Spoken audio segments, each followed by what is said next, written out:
Hello दोस्तों, आज एक महत्वपूर्ण विषय पे हम लोग आज चर्चा करेंगे। क्योंकि जब भी हम कोई काम करने जाते हैं तो उसके बारे में कुछ जानकारी होना चाहिए, कुछ लाइन लेवल होना चाहिए। तो इसके लिए ज़रूरी यह है कि कम से कम हम जो काम कर रहे हैं तो उसके बारे में क्या क्या इक्विपमेंट्स हमारे को ज़रूरी होगा, और जॉब जो है किस टाइप का जॉब है इसके बारे में कुछ जानकारी हमको संक्षिप्त होना चाहिए। इसी विषय पे हम लोग आज चर्चा करेंगे। क्योंकि जब भी हम कुछ काम कर रहे हैं तो कुछ जानकारी उसके विषय में होना चाहिए हमारे को। तो मैं जो बात कर रहा हूँ मील आरक्षण की बात कर रहा हूँ, और मील आरक्षण में जो काम होते हैं, जो आरक्षण करते हैं, उनको बहुत सारी प्रॉब्लम्स भी आती हैं और बहुत सारे इक्विपमेंट्स भी बहुत जगह नहीं मिलते हैं। तो उसके लिए क्या है, हमारे को कम इक्विपमेंट्स में हम कैसे मील को आरक्षण कर सकें उसके बारे में कुछ हम आप लोगों को जानकारी दे रहे हैं। और आरक्षण करने के टाइम में किन किन चीज़ों का ध्यान रखना है, किन किन इक्विपमेंट्स को हमारे को चाहिए, तो इसके बारे में मैं आपसे चर्चा आज कर रहा हूँ। क्योंकि ये एक बहुत ही महत्वपूर्ण विषय है। क्योंकि जो फाउंडेशन जो होता है वहीं से मतलब जैसे घर का नींव जो बोलते हैं ना, नींव अगर मजबूत है तो ऊपर का घर भी मजबूत होगा और सही होगा। तो वैसे ही क्या है, प्लांट का अगर आरक्षण अगर प्रॉपर है, कमीशनिंग प्रॉपर है, तो जो आगे प्रोडक्शन भी आएगा ना वो बढ़िया आएगा हमारे को दोस्तों। तो इसी विषय पे हम आज चर्चा कर रहे हैं दोस्तों। तो आइए इसके बारे में कुछ महत्वपूर्ण हम जानकारी लेते हैं। ये मान लीजिए कि हमारा एक मोटर हो गया,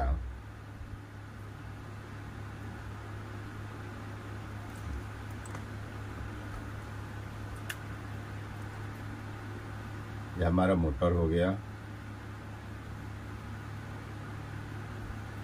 इसके साथ में हमारा यहाँ पर रिडक्शन गियर बॉक्स लगा हुआ है।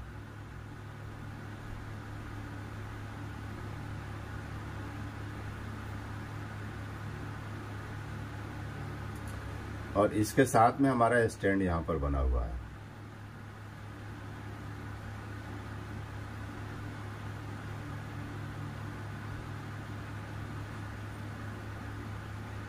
इसमें भी 4 बोल्ट है, मान लीजिए यहाँ पर 6 बोल्ट है। रिडक्शन में हमारा मान लो 6 बोल्ट है।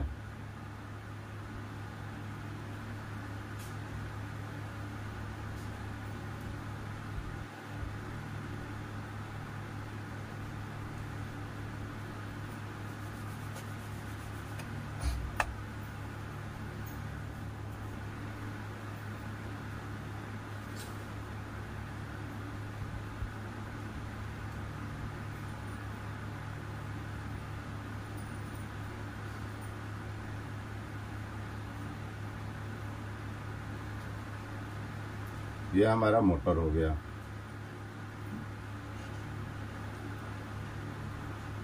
ये हमारा रिडक्शन गियर बॉक्स हो गया। ये हमारा स्टैंड हो गया।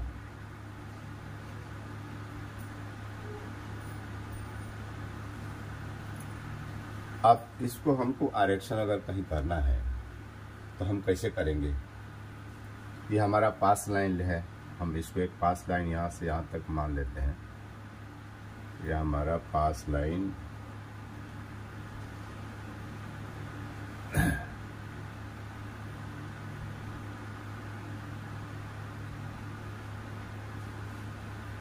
ये हमारा पास लाइन हो गया।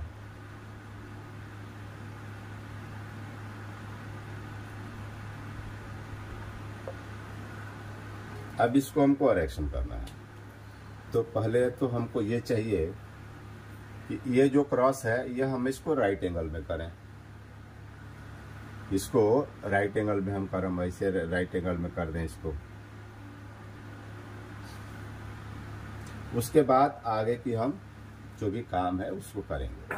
क्योंकि अगर जब तक हम इसको राइट एंगल में नहीं करेंगे तब तक क्या है, हमारे को सही तरीके से इसका लाइन लेवल या मिल स्ट्रेट नहीं जाएगा। अगर मान लीजिए मिल हम सीधा लगा रहे हैं अगर 1 डिग्री भी अगर शुरू में अगर हमारा टेपर हो जाता है तो आगे तक जाते तो बहुत सारा डिग्री टेपर हो जाएगा और मिल जो है तिरछी हो जाएगी हमारे को। तो ये सबसे क्रॉस जो है ना 90 डिग्री, ये हमारे को सबसे ज़्यादा जरूरी है करना। ये होने के बाद में क्या है, ये हमारे यहाँ से मोटर का शाफ्ट निकल गया, ये रिडक्शन गियर बॉक्स हो गया हमारा।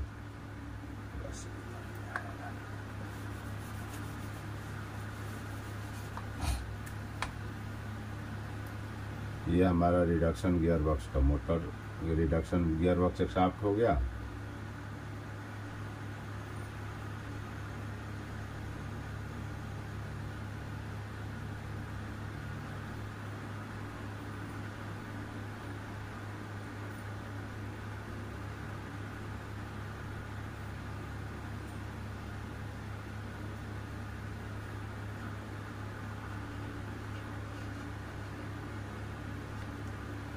और यहाँ से हमारा स्पेंडल निकल गया जो मिल को चलाएगा।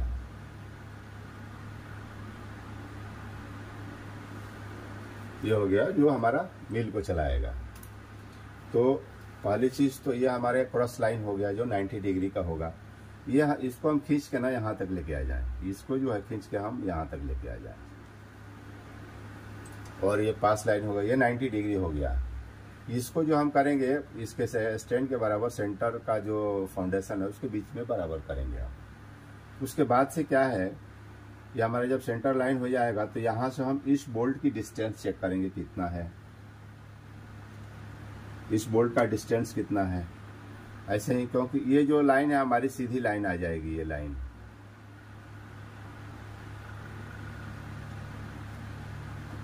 लाइन हमारा अगर सीधी आ जा रहा है तो फिर हम इस लाइन से ये बोल्ट को डिस्टेंस चेक करते जाएंगे, ये कितना है, ये कितना है, फिर यहाँ से ये कितना है, यहाँ से ये कितना है, और फिर यहाँ से ये कितना है और ये कितना है।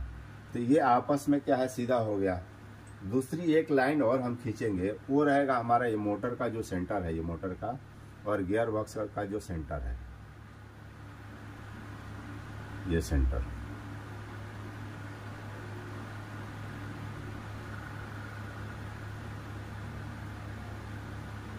एक लाइन हम ये खींचेंगे और ये लाइन को भी हम सीधा लेके जाएंगे,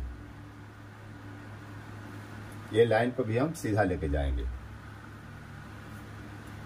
तो क्या होगा, अब इसमें क्रॉस सेक्शन चेक होगा रहा हमारा, क्योंकि जब ये दो लाइन हम एक लाइन इसका सेंटर निकाल लिए और एक लाइन हम इसका सेंटर निकाल लिए, ये जो हमारा इसका जो स्टैंड का जो सेंटर हम निकाले हैं ये हमारा यहाँ पर आ गया। इसके बाद से हमारा मोटर का सेंटर है वो थोड़ा क्रॉस सेक्शनल में रहेगा, थोड़ा सा दूर में रहेगा, तो ये यहाँ पर हो गया। तो अब यहाँ से यहाँ का डिस्टेंस, ये इक्वल डिस्टेंस होना चाहिए, ये डिस्टेंस और ये डिस्टेंस इक्वल होना चाहिए, तभी क्या होगा, पैरेलल हमारा कोई भी हम डिस्टेंस लेंगे वो बराबर होगा। तो ये हमारा मोटर का सेंटर हो गया, हमारा स्टैंड का सेंटर हो गया। ये दो चीज़ हमारे जब सेंटर होने के बाद हो गया तो हमारा जो गियर बॉक्स जो है वो अपने आप स्ट्रेट लाइन में आ जाएगा। इसलिए स्ट्रेट लाइन में आ जाएगा कि इसका स्टैंड का जो कॉर्डन शाफ्ट है और रिडक्शन गियर बॉक्स का जो कॉर्डन शाफ्ट है ये हमारे स्ट्रेट लाइन में है। जब स्ट्रेट लाइन में है तो इसी स्ट्रेट लाइन के ठीक यहाँ से हम इस बोल्ट को चेक करेंगे, यहाँ से इस बोल्ट को चेक करेंगे, यहाँ से इस बोल्ट को चेक करेंगे, फिर यहाँ से ये बोल्ट चेक होगा, यहाँ से ये बोल्ट चेक होगा, यहाँ से ये बोल्ट चेक होगा। दूसरा चीज़, ये जो आपस में ये जो बैठा हुआ है, ये जो आपस में बैठा हुआ है, इसके लिए एक और हमारे को थ्रेड खींचने की जरूरत, लाइन खींचने की जरूरत पड़ती है। इसे मोटर के लिए भी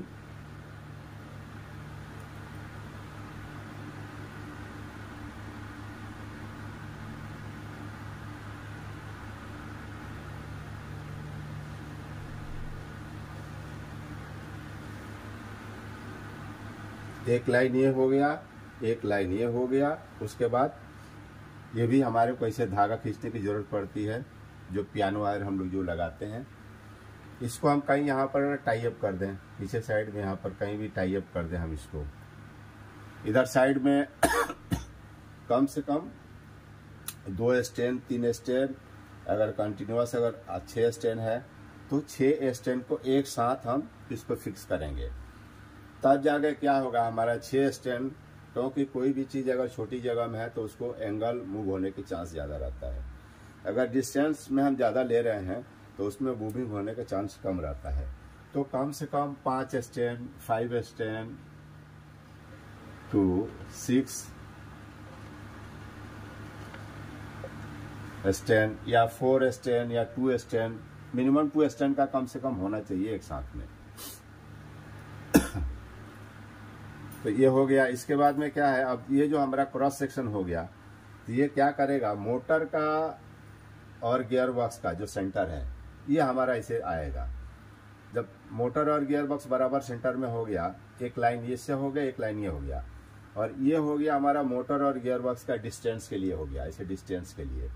इसका सेंटर से स्टैंड का सेंटर डिस्टेंस हो गया। यह हमारा मोटर का और गियर बॉक्स का shaft to shaft straight line के लिए सेंटर हो गया। और ये जो है पास लाइन हो गया, पास लाइन से रिडक्शन गियर बॉक्स का कितना डिस्टेंस है वो जानकारी होना चाहिए।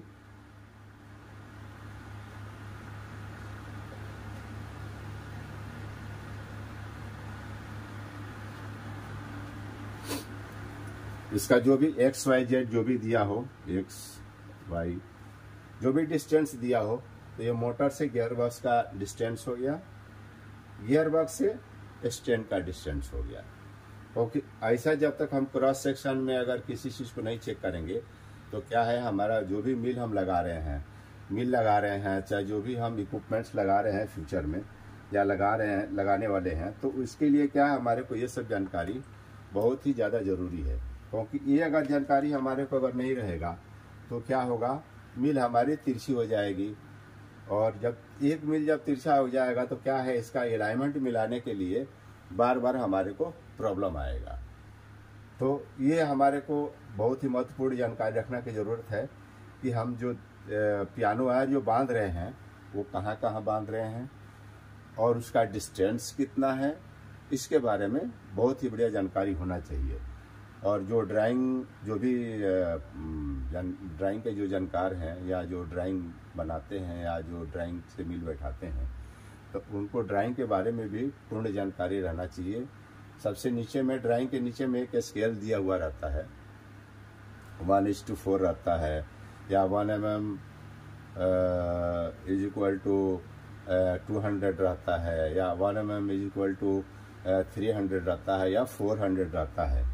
तो उसके हिसाब से जो आपका ये निकला हुआ रहता है, जो प्रिंट निकला हुआ रहता है, उसको भी हम लगभग माप सकते हैं। अगर स्केल प्रॉपर दिया हुआ है तो उसके हिसाब से हम माप सकते हैं।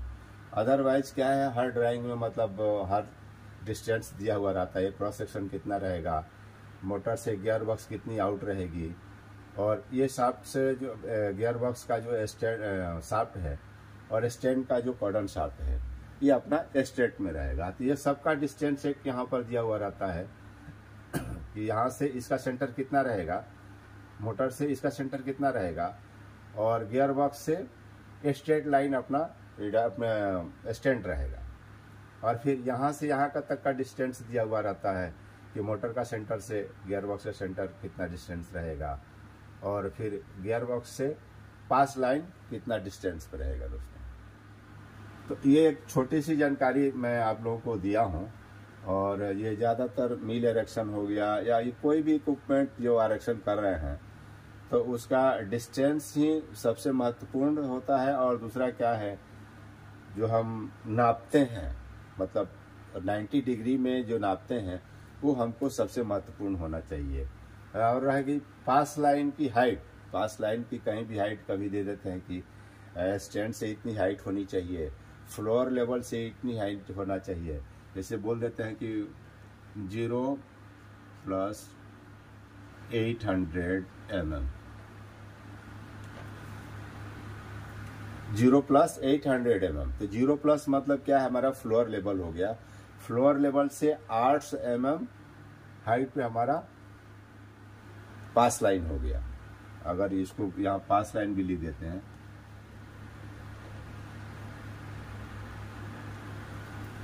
पास लाइन हम लिख देते हैं, तो ये जीरो लेवल 0 प्लस 800 तो हमारा ये पास लाइन हो गया। मतलब जीरो लेवल से पास लाइन के जो हाइट आएगी वो 800 mm आएगी। अब उसी हिसाब से क्या है, जो स्टैंड हमारा रहता है, हम स्टैंड का एक सेंटर रहता है, वहाँ से कितना नीचे जाएगा हमारा स्टैंड का बेस कितना जाएगा, उसके बाद में रेल कितनी जाएगी, ये उसी के ऊपर में टोटल डिसाइड होता है। और इसी से क्या है, हमारा मोटर का भी हाइट जो है वो भी डिसाइड होता है। ये तो हम स्ट्रेट लाइन के लिए आपको बता दिया और ऐसे क्रॉस सेक्शन के लिए बता दिया, लेकिन जो हाइट जो डिसाइड होगा, जो भी हाइट डिसाइड होगा, ये पास लाइन से ही हमारा डिसाइड होके पीछे साइड में आएगा। तो दोस्तों एक आप लोगों को एक छोटी सी जानकारी रही। दूसरी क्या है, गियर बॉक्स का जो कॉर्डन शाफ्ट जो निकलता है, तो उसका जो कॉर्डन शाफ्ट का जो नीचे वाला जो अपना शाफ्ट रहता है, हम कोशिश करें कि जो भी रोल हम डालें वो स्ट्रेट में होना चाहिए। ऊपर वाला भले थोड़ा सा डिग्री में हो चल जाएगा, लेकिन नीचे का जो रोल है वो कम से कम स्ट्रेट लाइन में होना चाहिए। स्ट्रेट लाइन में होने से क्या है, हमारे जो सेंटर है वो ज़्यादा तकलीफ नहीं करेगा। नहीं तो क्या है, अगर हम दोनों को अगर आउट कर देंगे तो इस टाइप होगा, उसमें क्या है, रोलों का ब्रेकेज या कॉर्डन शाफ्ट का ब्रेकेज होने की ज़्यादा संभावनाएं रहती है। तो इसीलिए कोशिश ये करें कि जब भी हम मिल डायरेक्शन कर रहे हैं या रोल हम चेंज कर रहे हैं, तो बॉटम जो रोल है कोशिश कर रहे हैं उसको स्ट्रेट रखने के लिए। रिडक्शन गियर बॉक्स, इसका रिडक्शन गियर बॉक्स का जो शाफ्ट दिया हुआ रहता है, तो उससे हम कोशिश करें कि उसको स्ट्रेट करें, क्योंकि ये रिडक्शन गियर बॉक्स में भी रिडक्शन के आगे पिनियन भी रहता है बहुत जगह, और बहुत जगह क्या है, रिडक्शन गियर बॉक्स कम पिनियन रहता है। मतलब दोनों का काम एक ही साथ में हो जाता है। तो ज़्यादातर आदमी अभी छोटे मिलों में जो यूज कर रहे हैं वो रिडक्शन गियर बॉक्स कम पिनियन ही यूज कर रहे हैं। और बड़े जहाँ पर अपना रफिंग मिल वगैरह होता है, 3 हाई है या 2 हाई भी है, तो वहाँ पर क्या है, मोटर हो गया, रिडक्शन गियर बॉक्स हो गया, उसके आगे पिनियन हो गया, उसके आगे स्टैंड हो गया, तो ये डिस्टेंस काफ़ी बढ़ जाता है। तो दोस्तों एक ये छोटी सी जानकारी आप लोगों के लिए रही। और इसमें जो टूल्स जो यूज़ करने होते हैं वो आपको स्केल हो गया, लेवल गेज हो गया, स्प्लिट लेवल हो गया, आपको पियानो वायर हो गया, उसके बाद में वाटर लेवल हो गया। तो ये सारी चीज़ें तकरीबन आरक्षण के टाइम में हमको व्यवस्था करने की ज़रूरत पड़ती है। तो ये एक छोटी सी आप लोगों के लिए जानकारी रही दोस्तों। और भी कुछ जानकारी रोलिंग से संबंधित हम आपको अगले अपने वीडियो में देंगे। तो उसके लिए धन्यवाद। आप लोग आइए मेरे YouTube चैनल पे और लाइक कीजिए, कमेंट कीजिए। कोई जानकारी है तो हमारे कमेंट बॉक्स में डालिए, हम आपको निदान करने की कोशिश ज़रूर करेंगे दोस्तों। नमस्कार।